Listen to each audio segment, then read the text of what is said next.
Hi guys, Jamie here, welcome to the channel.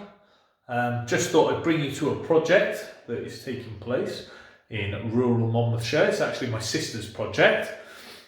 So after stripping the wallpaper, and there were some telltale signs before, this is the chimney breast. As you can see, there is a lot of damp around the chimney. I'm just going to flip the video over. This could be for a number of reasons.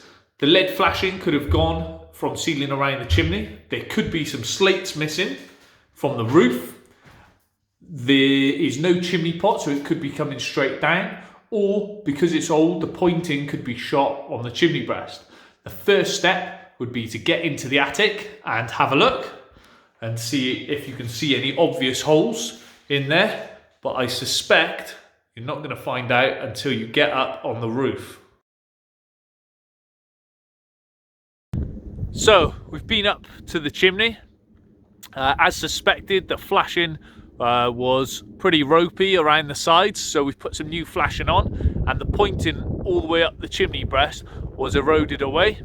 It's very old and hadn't been looked after. So as a temporary fix, and I must stress a temporary fix, we've got a plastic bag and we've roped it around the chimney. Eventually this chimney is going to be coming down anyway, so it's just a case of trying to keep it dry while we replace the chimney breast and cap it off. If you were looking to do this properly, obviously you'd have to get a builder in, probably take down the chimney stack and rebuild it because it's on the wonk a little bit, or at the very least repoint the chimney and put a pot on the top.